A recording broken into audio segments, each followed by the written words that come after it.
and welcome to Fantasy Baseball Picks and Bets presented by Prize Picks. I am Garion Thorne, and we are continuing our 2021 MLB season preview on the show today. But before we get into any of that, I want to remind you guys to head over to prizepicks.com.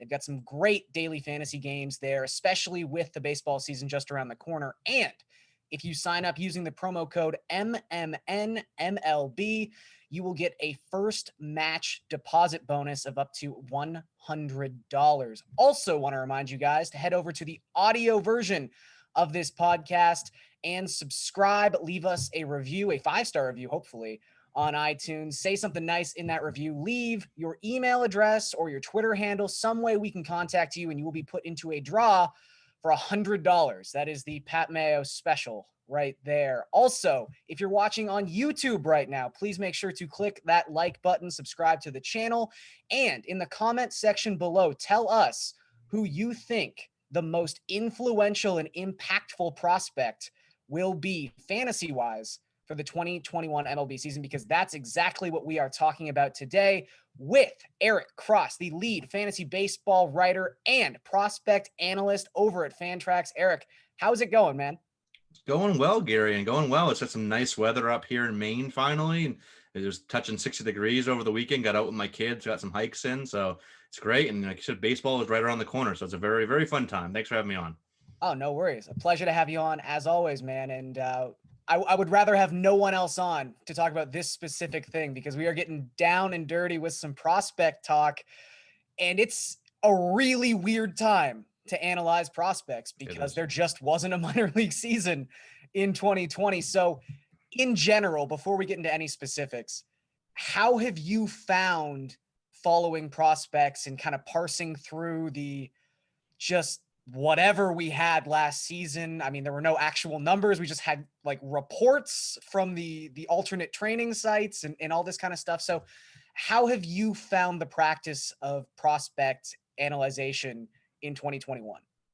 Yeah, it's like you mentioned, it's really crazy right now. And what I've tried to do is not overreact too much to what we heard, those reports coming out of the alternate site, and really waiting to see if some of the reports I heard stuck, in spring training this year. Like, for instance, like a Jarren Duran from my Boston Red Sox, the reports were that, all right, the power is really ticked up last year. I'm like, okay, that's great. But let's see that in games. And he's hitting for power this spring. So now I'm like, all right, now I'm going to bump him up even further up my ranking. So yeah, just try not to overreact too much either way, whether it be, good reports or bad reports that you hear on these players, because, it wasn't in game action. It was in the, sim games against pitchers from their own org. So you kind of just got to take that with a grain of salt. But yeah, it's been really crazy though.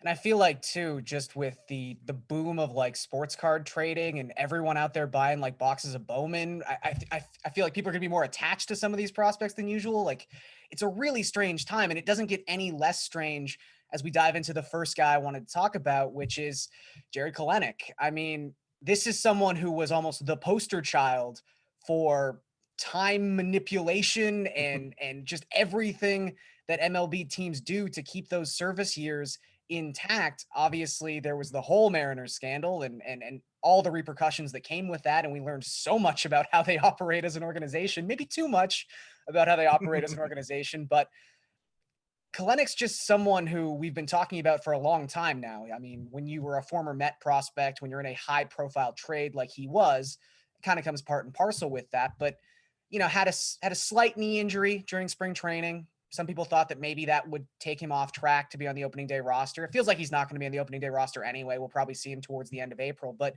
of the guys we're going to talk about today, he seems like he has the inside track to be the most impactful fantasy baseball asset in 2021. And right now, his NFBC ADP kind of reflects that. I mean, it's not going to be so impressive, but he's going around pick 200, pick 210. He's an actual baseball player. That's how people are treating him this season. What are your expectations for Kelenic? And is he someone who can possibly overshoot his ADP right now and bring someone back a lot of value?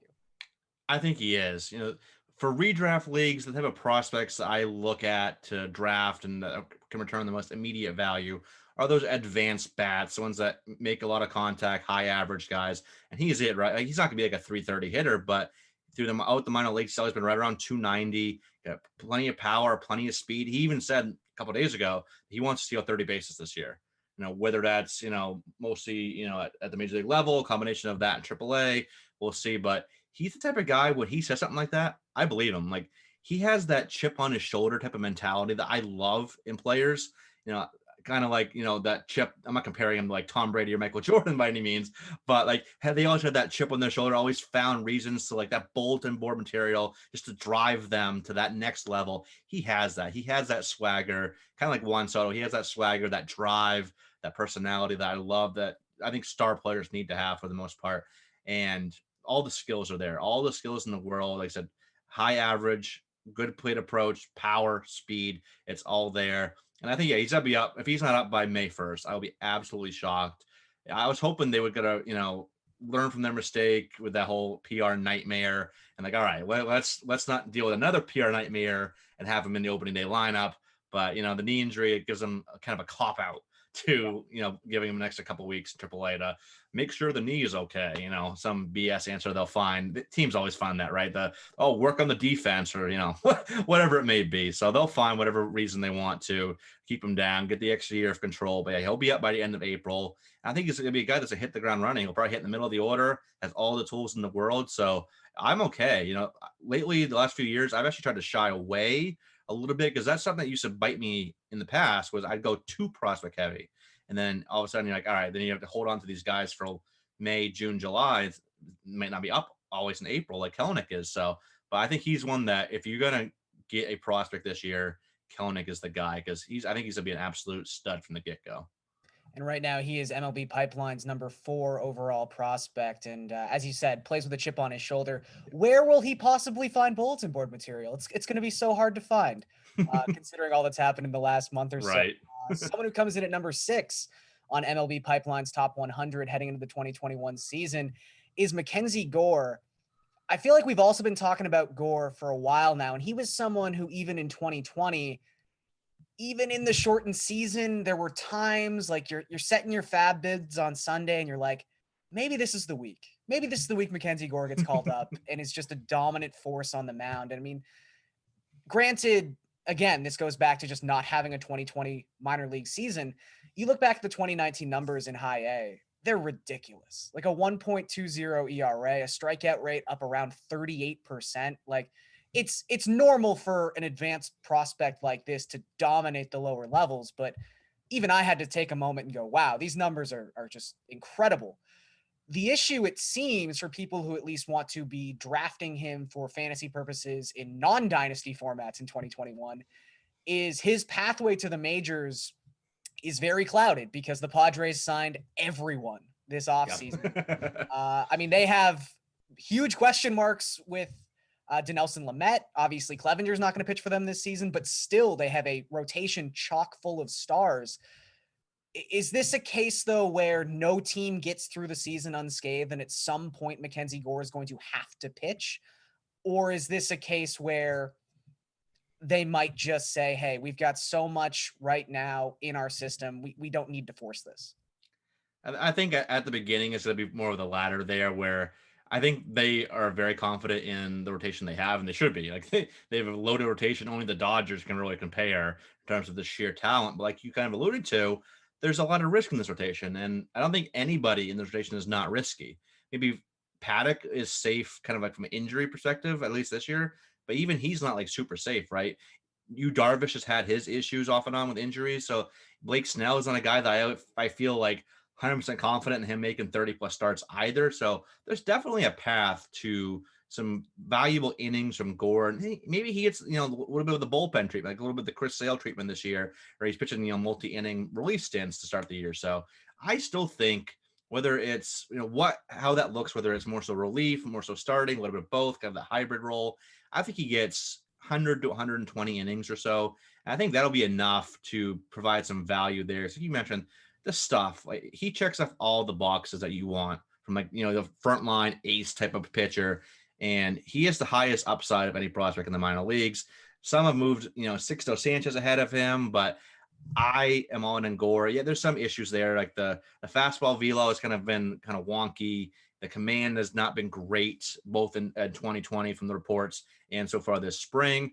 So he's not a perfect, no pitching prospect, even Mackenzie Gore, no pitching prospect is perfect. So, there's always that risk there, but the stuff is just so good. Like you mentioned, the strikeout rate is elite. It was 33.5% for his career, which anything over 30 is that's like my benchmark for elite, right? He's well over 30.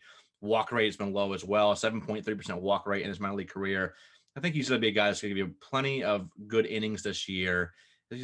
There's no way that all 5 of those guys in that Padres rotation are going to be making 30 plus starts. I'll bet my entire bank account, my children's savings accounts, everything that I have against that. So I think there's definitely a chance he gets some innings this year for sure. So his NFBC ADP right now is hovering around pick 350, which means if you're in a 15-man league, you're probably going to have to draft him at the back end if you want to have his services this year, or, someone might get tired of him if he's not called up by June or July. That stuff happens as well. But is he someone who you would say you would want to target at the back end of drafts, or is he someone you're more thinking about in a way, if he gets called up, I'm running to the waiver wire and bidding a lot of what I have left on Mackenzie Gore? How do you go about just managing him as a pure 2021 fantasy asset this season? Yeah, that's a great question. For me, I don't like spending a lot of fab on pitching prospect. I just don't, because more often than not, you don't get a good return on investment, because you obviously get to pony up a lot of money to get a guy like Mackenzie Gore, because everyone's going to be, putting in crazy bids on Mackenzie Gore. So I would probably, I think he's going to be up early enough where if I didn't think he's going to be up until July, I wouldn't do this. But I personally think he's going to be up, by Memorial Day or so. And so I think that's early enough where I'm okay stashing him for a little bit, especially if I have, if I'm getting to that point in the draft and I have a rotation that I feel confident in, I'm like, all right, I can afford to take a risk here, go with an upside play, because, worst case scenario, you can drop him and, find someone else if that late, what's the risk really in drafting him in the last round or last 2 rounds, whatever it may be. So yeah, I definitely would prefer to go a late one flyer on him as opposed to waiting and spending a crap ton of fab on him, because that's what it's gonna take. Well, speaking of guys who people are just excited about and would definitely garner a crap ton of fab if they were ever available this season, the number 7 overall prospect on MLB Pipeline is Bobby Witt Jr., a name that people are very, very excited about. And in the last 2 weeks, he's only helping his cause. He's been definitely making some headlines in Royals camp, so much so about a week ago, Dayton Moore came out and said, it seemed like just GM talk, and I think we all kind of knew it, but he was like, I'd be open to the idea of possibly having Bobby Witt on the opening day roster. And we're all like, nah, but okay. Like, that's more than we've heard, because I think the consensus was 2022. It was almost like he was off people's radar. Yep. And even on Sunday, they send him down to low A. So he's probably not going to be here in 2021. But I want to pose the question. If we all get that news alert on, June 15th, that Bobby Witt Jr. has been called up, how do you handle that? Like, is this a DEFCON 5? Like, we have to go at it and get this guy? Or is it just he's so young and he's got so much of that prospect cachet that maybe it'll just be a little too perfect stormy in a scenario like that? I think more so the latter there. I love Bobby Witt Jr. and you hit it on the head where, if you had asked me, earlier in the offseason, like November, December, what I thought his ETA was, yeah, I would say, mid to late 2022, and maybe even 2023. But the way it looked this spring, and there was good reports on him out of the alt site last year. And, everyone speaks highly of Bobby Witt, his teammates, the organization, they all speak highly of his character, his makeup, his work ethic, all those intangibles that don't show up in the box score. So that's always good to hear. And, with him, when he was drafted, the power speed was there. Like, nobody was questioning the power speed. It was like, all right, how's he develop at the plate, the approach? And that's still, a work in progress. Yeah, it was great. He was hitting all these home runs this spring. It's very exciting. Hit that tank off of, was it Bieber he hit that one off of? Yeah, I believe so. Yeah, it was Bieber. Ohtani also lit up Bieber. Bieber's having a rough spring. He is, yeah, he definitely is. But yeah, so that made the buzz out of control, and then like you mentioned, Dayton Moore caused his ADP to go up at least 50 spots, at least maybe 100, with saying, oh yeah, he might be, yeah, I consider it. Like, all right, yeah, the buzz went out of control there. but there's still something to work on here. He doesn't have really any experience above low A. Was really what he's shown so far has been rookie ball. So definitely not a finished product by any means. Still had some strikeout issues, even though he was hitting very well. Was still striking out too much this spring, which is not a huge concern. Like I don't think it's gonna be a long-term concern. And he's a young player in spring training, so I'm not gonna overreact to that. But at the same time, there's still some work to be done. I think he could greatly benefit from at least half season, close to a full season more in the minors, get up in the double A, face that really double A is really like the first time you really face advanced pitching. Right. Low A, pitching quality isn't usually too great down there. So I'd love to see him get some double A time, mid-season here. But the Royals have shown that they're, one of the more aggressive organizations in terms of promoting guys. They brought Mondesi up when he was 19 or 20 in the World Series a handful of years ago. They promoted, Brady Singer last year pretty aggressively, Chris Bubich. I think the same thing this year with Daniel Lynch and Jackson Kowar as well. They'll probably be up. That's just how they've operated. So I think there's a shot he's up. And if so, I probably would shy away because all the buzz that happened this spring, I think he's going to go for a crazy big fab bid. And I just don't know if he's going to, live up to that this year. The long term, all in, I think he's going to be an absolute stud for fantasy purposes. But this year, I'd kind of shy away if he does come up because you're going to have to spend a lot of fab and it probably won't be worth it. Yeah, it is. It really does illustrate the difference between dynasty and redraft. I mean, they're just two completely different animals when we're talking prospects. And it's so interesting in that way. Even that conversation kind of reflects our next prospect that we're going to talk about, MLB Pipeline's number 12 prospect, someone who I think we're all kind of familiar with because he came up and got some serious playing time in the Braves playoff run last season. But Cristian Pache, great defensive center fielder. I mean, his defensive grades are off the charts, amazing. But it's one of those things where that's the element of a prospect that doesn't really translate to fantasy baseball. And he's someone who I don't want to say has struggled to hit throughout the minor leagues, but clearly hitting is not what has got is not the skill or the trait that has gotten him to the point he is currently. And yet, of the guys we've talked about, he is probably the only one who's got a guaranteed roster spot on opening day and is going to be batting probably 8th, maybe 9th even for the Braves. But, he's struggling in the spring. He's 2 for 23 right now with 9 strikeouts. He struggled at the plate in the playoffs as well. It's not the same conversation, but I know a lot of the talk surrounding Ke'Bryan Hayes when he came up for the Pirates last year was this guy's a Gold Glove caliber third baseman. We have questions about the bat. And then he's never stopped hitting since he's put on a Pirates uniform. Is there a scenario where that happens with Pache, or is he someone who the Braves are just like, you're only here because our lineup is so good, we'll just settle for a Gold Glove caliber center fielder?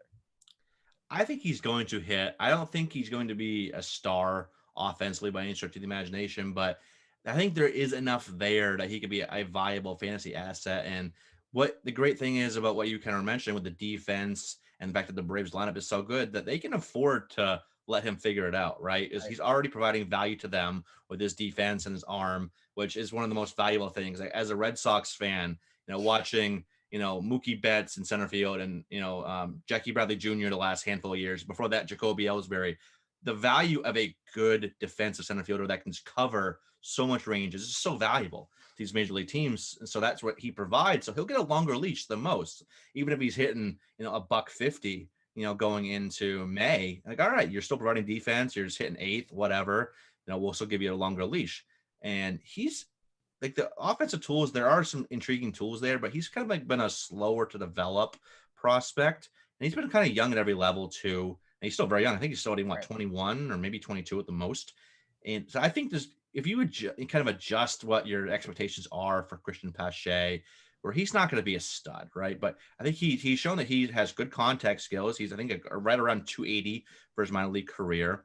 And there is some pop and speed there, but, he's been he needs to really be more selective. He's been below average in terms of success rate on the base pass in minor leagues. I think that each of the last 2 years in the minors, 2018, 2019, he was below 50% success rate. So I'll have to improve his pitcher reads there. But I think he could be like a sneaky 15-15 guy in time, maybe even this year, if the at-bats are there, which they should be. And I think the average should be pretty solid as well. So if you kind of just temper your expectations, like, all right, he's not going to be a star, but can he be a useful back end asset that can be a little bit of everything? I think there's some value there for sure. No, I think it's interesting. And the last point you made was something I was going to ask you about, which is right now with his NFBC ADP outside the top 400 picks, he's someone who you can almost take a flyer on with your last Yep. selection. Yep. Maybe if you need stolen bases. And is he the kind of guy who you think has 15 to 20 stolen base potential this season if he gets up to 550, 600 plate appearances? I do, because the speed's there. Like, he's highly athletic. He's shown that both on the bases, even though, like I said, he's still kind of raw as a base stealer. But he's gonna have to improve there, because if he's still getting caught over half the time, then they're not giving him the green light. But just in general, I think he does have 15 to 20 stolen bases, maybe a little more. Like, if he improves his reads, he could be a guy that's like low to mid 20s at peak. I really do. And yeah, so I think he could be that late round cheap speed. Again, like you mentioned, ADPs after 400. He doesn't work out, you cut him for the hot free agent. So low risk for a potential solid reward. So I like it. Well, the guy right below him on MLB Pipeline's top 100 prospects is Dylan Carlson, who, of the guys we're going to talk about on the show today, like Pache, seems to have an entrenched spot in this Cardinals opening day lineup, but his ADP is the highest. I mean, he's someone who I don't want to say you have to pay a premium for because it's around pick 150, but there are MLB All-Stars going around pick 150 in fantasy drafts in 2021. So he's someone who, even with that prospect cachet, you're going to have to line him up directly against known commodities and kind of see how you want to attack that, because he was someone who had his moments in the Cardinals postseason run. He's obviously flashed plus power. But at the end of the day, I believe he had 119 plate appearances last season, slash 200, 252, 364, just a 65 WRC plus. So he struggled in his first taste of Major League Baseball, but the tools are obviously all there. He's someone who could find himself. I mean, he hit cleanup for the Cardinals in a playoff game. So clearly lineup positioning could also be a very big deal for someone like Carlson. Is he someone who you think the offensive potential is there to match the ADP in 2021? Or is he maybe someone who's already lining up to have like the overlooked prospect bounce back season in 2022? I think the overlooked prospect bounce back season, really, because I like Dylan Carlson, but I do think his ADP is a little high. Like you mentioned, there's a lot of good players in that range that I just flat out like more. And that's not anything against Dylan Carlson. I look for a little more stability there. And a 15 teamer, you got to take him around as your 10th round or so, maybe a little higher, depending on what the board's looking like. Because he's a hot prospect, so they always could be bumped up a round or two. That always is a possibility. But with Carlson, like you mentioned, the power is there. Like he's shown that plus power. He's a 30 home run bat, middle of the order bat. I do kind of question a little bit the average and the speed, because if you're looking at what he did in 2019 when he had, I think it was 26 and 20 in AA, for mostly in AA, but a little bit in AAA as well. He's not a 20 steal guy. I don't think he's that type of speed guy. Can he add 5 to 10 steals? Sure. He's got some speed, average speed. So add a little bit of speed there. But if you're looking for that 20 steal guy, I don't think that's him. And really, until 2019, when he hit 292, he didn't really hit he was in like that 250-ish range. And I don't think he's that type of hitter, but maybe he's only 260, where, in time, I think he could be maybe a Michael Conforto type, best case scenario, maybe with a little bit lower OBP. But I don't think that's going to be this year. So if he was going around like pick 200, I'd be much more okay with that. But there's so many good guys I'd rather have. Like, that's the range where I usually like to attack pitching, and there's a lot more established hitters there that I'd like. So I think for this year, I'm kind of shying away. But long term, I think he's still a very viable bat. While I guess we could say that Carlson has the inside track to 600 plate appearances when you're like comparing him to someone like Kelenic. I mean, is it almost crazy that he's going 50 picks ahead of Jared? Like, because it seems like your excitement level for one versus the other it's pretty noticeably different. Yeah. I think it's just, I'm also one of probably the higher people around in the industry on Jared Kelenic, but I think the reason why he's, Carlson's going about 50-ish spots higher, obviously, is because he has the lineup spot, and he's already, debuted. Even though the debut wasn't great, he already got his feet wet, which I think goes for a lot. Kelenic could struggle. Like, he might not. Like, every prospect could struggle. So the fact that Carlson's already got his feet wet, he made adjustments. He came back, he had a little bit of a gap, and then came back, and he looked a little bit better at the end of the season. So that's definitely encouraging. Like I said, if Carlson was going around where Kelenic was going, I think I would take a shot on Carlson there for sure, just because he's already in the lineup. St. Louis loves him. He's going to be hitting, like you mentioned, favorable, either fourth or fifth in that general vicinity. It's a pretty sneaky good St. Louis lineup, too. It's not great, but there's some good bats there, right? You got Goldschmidt, Arenado's there now, Paul DeJong. That's a very good lineup. So I think he could have some good counting stats, at least some good RBIs as well. But yeah, I think he's just going a bit too high for my liking. Or if I thought the average would be better, I'd feel more okay about that. But I think he might be a guy that only hits like 250 or so this year.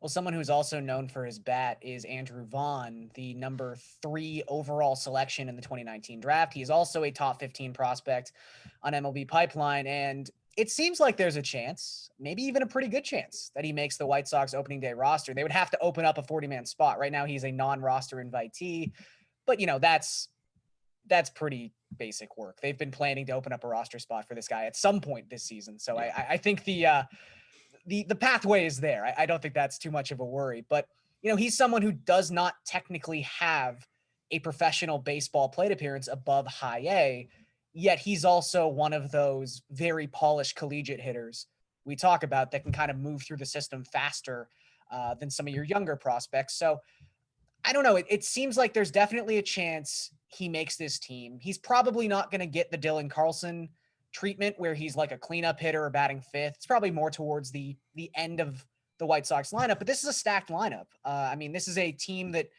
people obviously want to get a piece of heading into 2021. And Vaughn almost seems like he could be a very affordable way to do that. Is he someone who you think can make that jump from high A to MLB and have immediate success?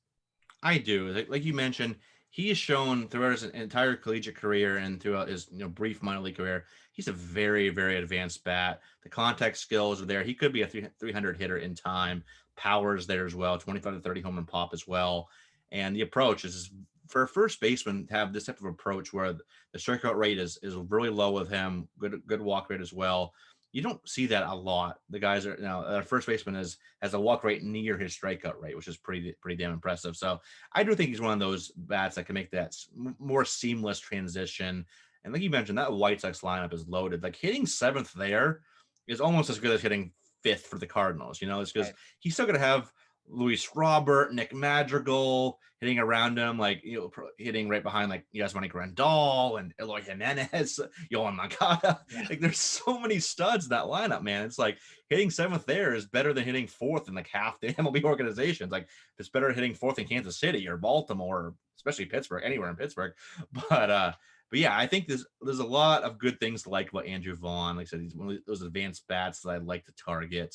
And I think, he's gonna be up early. And there was, talks that he was, White Sox were talking to him and his agent about a long-term contract. Right. We'll see if that, we got 9-10 days until opening day. So we'll see if that gets done. But even not, I think he's in that Kelenic time range where he's definitely gonna be up by the end of April. And I think he's a hit right off the bat. He could be a, 275, 280 hitter this year, 20 bombs, good, good lineup, good ballpark for hitters as well, which factors in too. So I think all the ingredients are there for a very strong rookie season from him. And, outside of the elite options, first base gets kind of meh, right? Like you get down to like the mid, pick 100 range, like, all right, Anthony Rizzo getting older, on the decline, didn't have a great year last year. Max Muncy had a down year. Josh Bell, man, it's like, I'm not saying take him over these guys. I would definitely take those guys, but if you want to wait and you want to pair him up with a guy that you don't feel like, maybe you got Josh Bell, you don't feel great about it. Like, all right, let me take an upside play here. Maybe he becomes my starting first baseman, which I think is definitely possible. I think he could be, by end of the year, a guy that was, winds up as a borderline top 15 first baseman this year. I think he's that good. Well, someone who's playing a lot of first base in spring training, and that's not a good thing, is Alex Kirilloff.